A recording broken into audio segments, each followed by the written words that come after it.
Hello friends, hi, this is Shrey Gandhi and welcome to today's session of stock पे चर्चा। कैसे हैं आप सब? आई होप सब फाइन होंगे और अब तो सब नॉर्मलाइज हो गया है।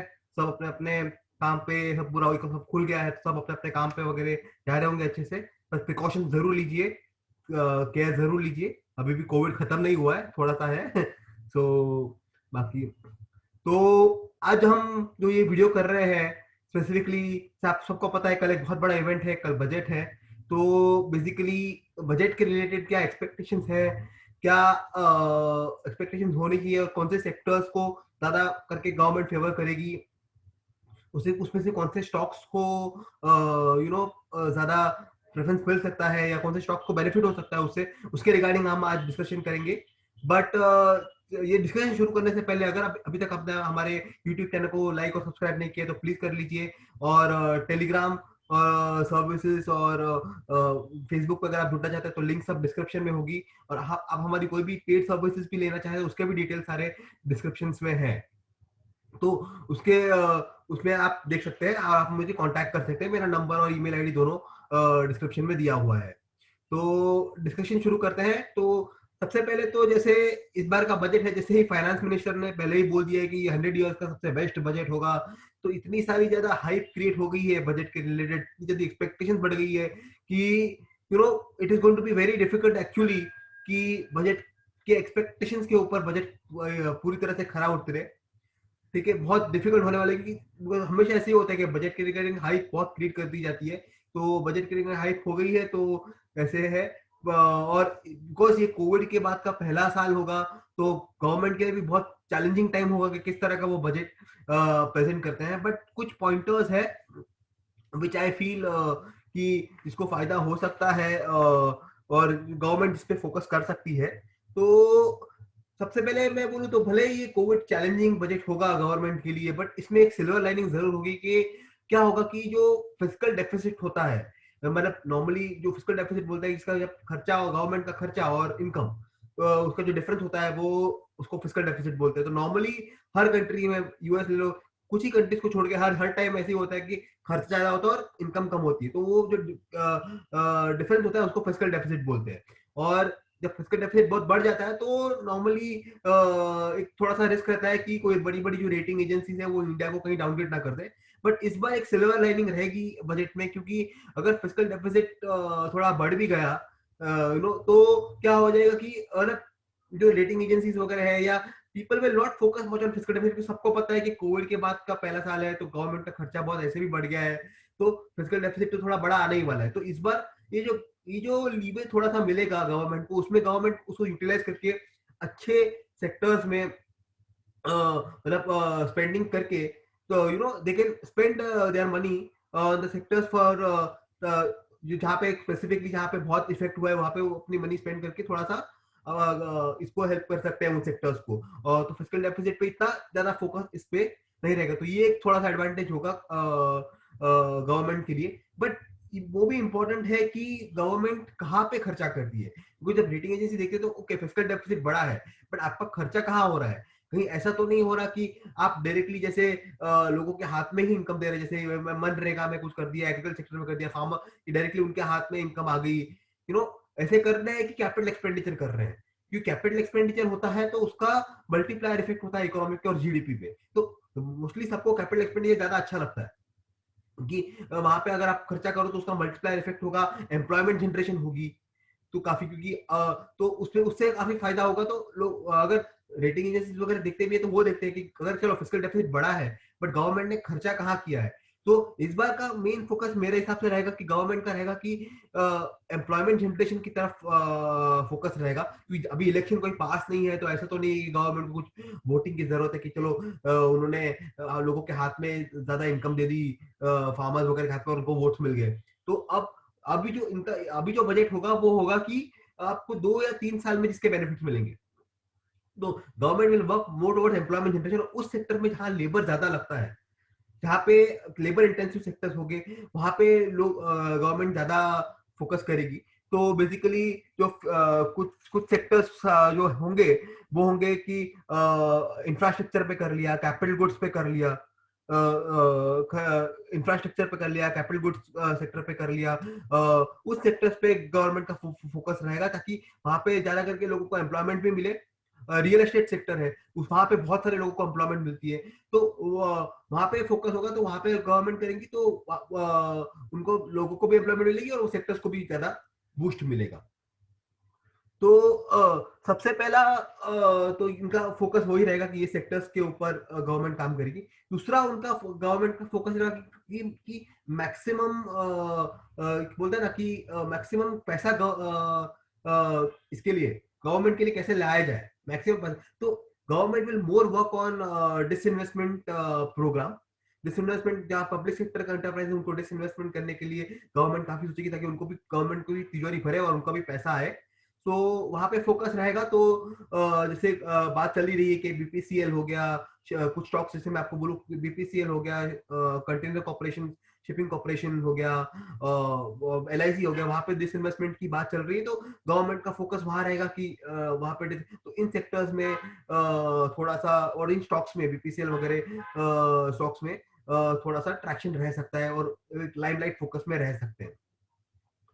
तो ये है एक ये सेक्टर। दूसरा जो मैं, जैसे मैंने कहा कि जो सेक्टर्स इस बार का जो बजट होगा वो दो पार्ट में मेरे हिसाब से मेन मेन जो दो फोकस होगा वो होगा consumer discretionary and banking, BFSI. इसके ऊपर कंज्यूमर डिस्क्रिशनरी में अभी क्या आता है और क्या नहीं आता है।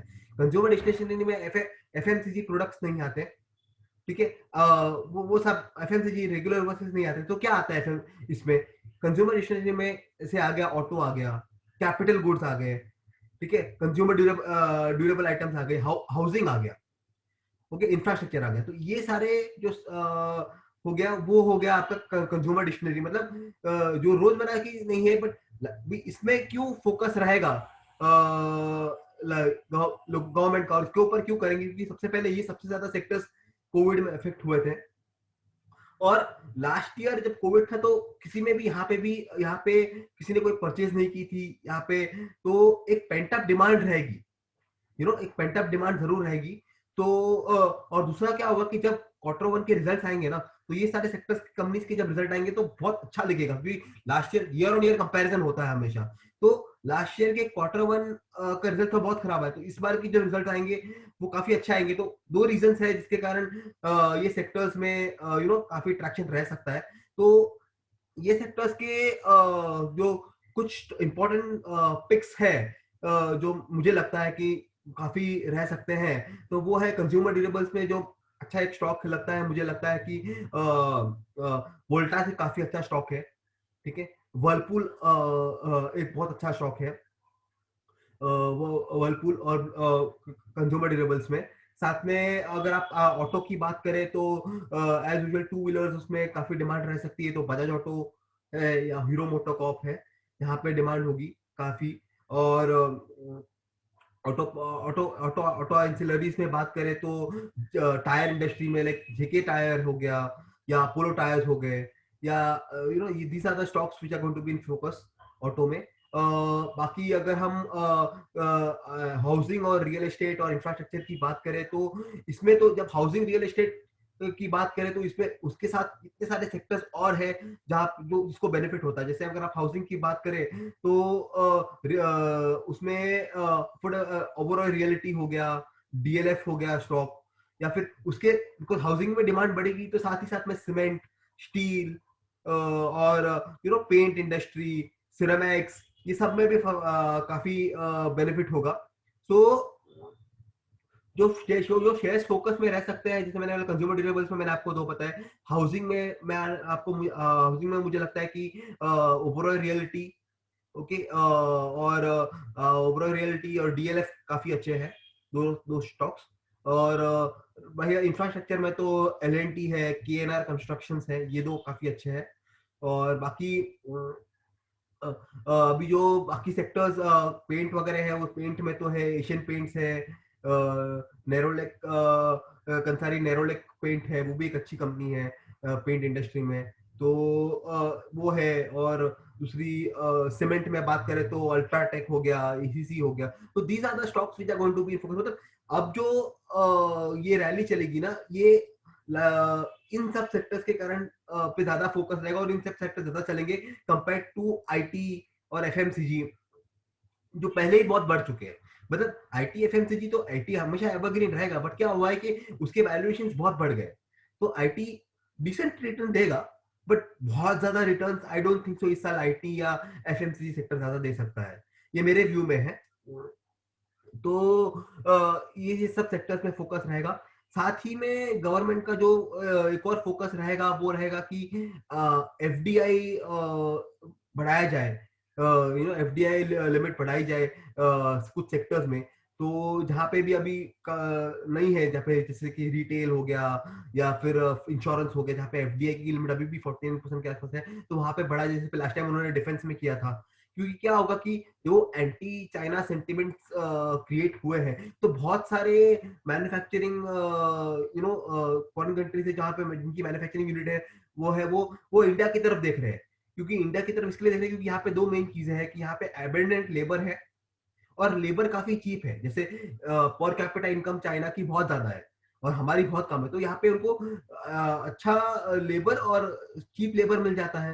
तो यहाँ पे तो बेसिकली तो काफी है इंडस्ट्री जो फॉरेन है, यहाँ पे इनका मैन्युफैक्चरिंग चाइना में है, वो ये करेंगे कि भाई हम वहां पे शिफ्ट होके इंडिया में आए, तो और यहाँ से मैन्युफैक्चरिंग करें और फिर एक्सपोर्ट करें, तो इंडिया को बेनिफिट होगा। तो इसके लिए काफी गवर्नमेंट उन सेक्टर्स के लिए भी मतलब जैसे लास्ट टाइम ऑलरेडी गवर्नमेंट ने पीएलआई स्कीम तो आपको पता है, जहाँ पे अगर आप वहां पे यहाँ पे मैन्युफैक्चर करते हो तो गवर्नमेंट ने कुछ इंसेंटिव्स दिए थे 5 साल के लिए। साथ ही में गवर्नमेंट ने ऑलरेडी जो नई मैन्युफैक्चरिंग कंपनीज है, जो फर्स्ट टाइम इंडिया में नई कंपनी एस्टैब्लिश करना चाहती, तो उनको टैक्सेशन ऑलरेडी 17% के आसपास करा हुआ है गवर्नमेंट ने, ताकि उनको टैक्स बेनिफिट भी मिले। तो गवर्नमेंट इसी के ऊपर ज्यादा फोकस करेगी, तो वो रहेगा। और बहुत ये बात हो रही है कि कि इंश्योरेंस में तो शायद हम बस है कि इंश्योरेंस में एफडीआई लिमिट बढ़ाई जाए। तो 49% अभी आसपास है, तो 75% आसपास करने की बात चल रही है इंश्योरेंस में। तो उससे जो स्टॉक्स है, जैसे दो बहुत अच्छे स्टॉक्स है इंश्योरेंस में, एचडीएफसी लाइफ और आईसीआईसीआई लोम्बार्ड, तो ये दो स्टॉक्स को काफी बेनिफिट हो सकता है। तो ये एक पॉइंट हो सकता है गवर्नमेंट की फोकस में। और अगर हम बात करें अभी बहुत सारी बातें हो रही है कि टैक्सेशन पॉइंट ऑफ व्यू से गवर्नमेंट क्या करेगी। टैक्सेशन पॉइंट ऑफ व्यू से गवर्नमेंट में देखो, मैं आपको ऑनेस्टली बोलूं, और शायद मुझे नहीं लगता बहुत सारा कुछ रिलीफ मिलेगा। तो taxation point of view already government की तिजोरियां खाली है, और अभी एक्सपेक्ट करना कि और मतलब आप हमको और रिलीफ दो, टैक्स में, तो मतलब गवर्नमेंट की इनकम और कम करना, तो थोड़ी सी एक्सपेक्टेशन करना भी गलत हो जाएगा, क्योंकि हमें भी थोड़ा देश का सोचना चाहिए। तो आई डाउट कि टैक्सेशन रिलेटेड कुछ बेनिफिट आएंगे। अगर आ सकते हैं तो जैसे एक्सपेक्टेशन तो है ऑलरेडी कि एलटीसीजी थोड़ा सा कम कर दिया जाए, इंडेक्सेशन बेनिफिट दे दिया जाए,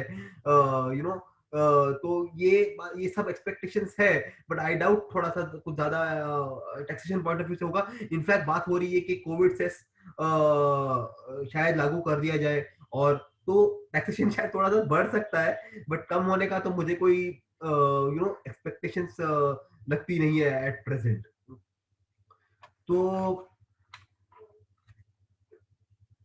तो अभी अगर हम बात करें कि अगली जो रैली होगी ना, देखिए क्या बहुत लोग क्वेश्चन पूछ रहे हैं कि क्या 2020 में जैसी रैली थी कंटिन्यू रहेगी।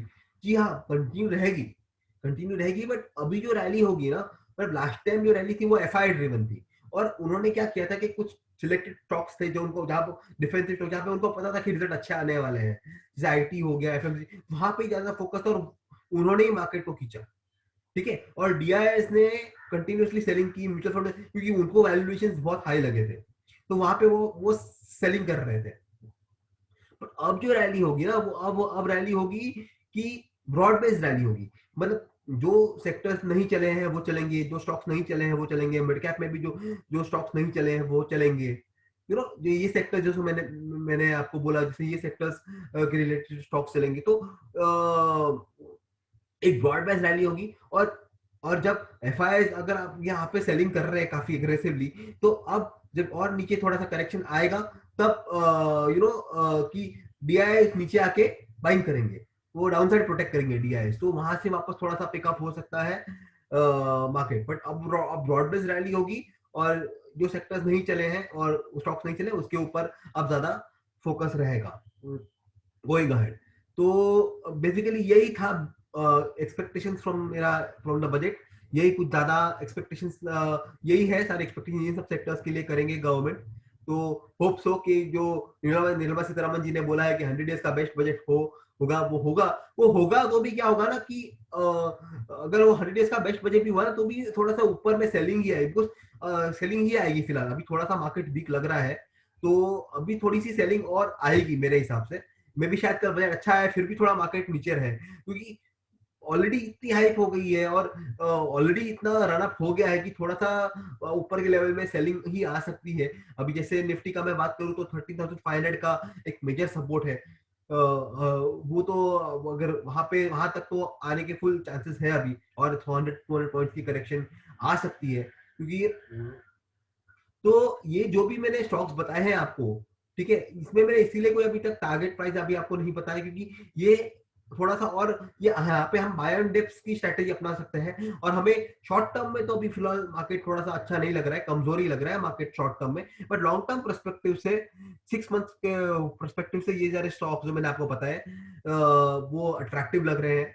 तो आप इन्वेस्टमेंट कर सकते हैं with buy on dip strategy, जहाँ पे आप थोड़ा थोड़ा अक्यूमुलेट कर सके, बट आपको लॉन्ग टर्म होराइजन ही रखना पड़ेगा एटलीस्ट 5-6 महीने, क्योंकि अभी थोड़ा सा वीक है मार्केट, अभी फ्लोज भी थोड़े से कम हो रहे हैं, क्योंकि ये सारा फैक्टर्स है। तो आप जरूर इन्वेस्ट कीजिए, बट बाय इंडेक्स के साथ करिए और ये सेक्टर्स में करिए, और अपना जो पोर्टफोलियो है उसको डाइवर्सिफाई रखिए, किसी ऐसे नहीं कि सारा लार्ज कैप में डाल दिया, मिड कैप में डाल दिया, सबका एक ही सेक्टर में डाल दिया, थोड़ा सा जैसे मैंने कहा कि ब्रॉड बेस्ड रैली लेगी, मोस्ट ऑफ द सेक्टर ऐसे नहीं, कॉन्सेंट्रेट रैली नहीं रहेगी, चलो आईटी चला, फार्मा चला, यू नो, तो ये एक नहीं रहेगा,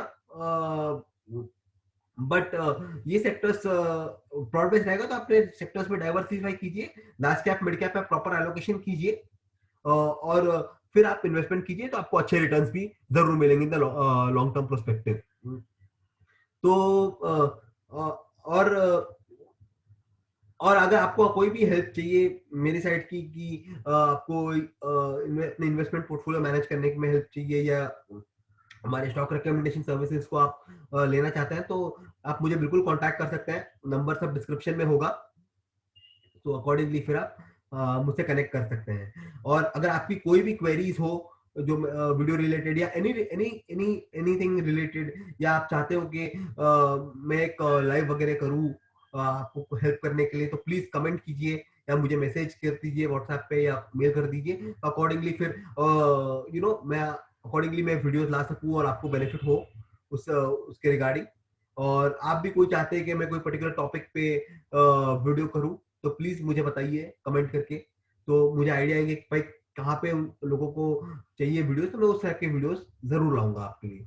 तो thank you so much friends, और ये थी मेरी बजट की एक्सपेक्टेशंस। आप लोग भी कल बजट पे फोकस रखिए, और जैसे ही बजट आएगा देखते हैं क्या कहाँ पे ज्यादा फोकस रहता है, अकॉर्डिंगली फिर मैं फिर आऊंगा एक वीडियो बनाकर लेकर कि आप कौन से सेक्टर्स पे और कौन से शेयर्स पे, जिससे बजट में जो अनाउंसमेंट होती है अकॉर्डिंग कौन से सेक्टर्स और कौन से शेयर्स पे फोकस कर सकते हैं।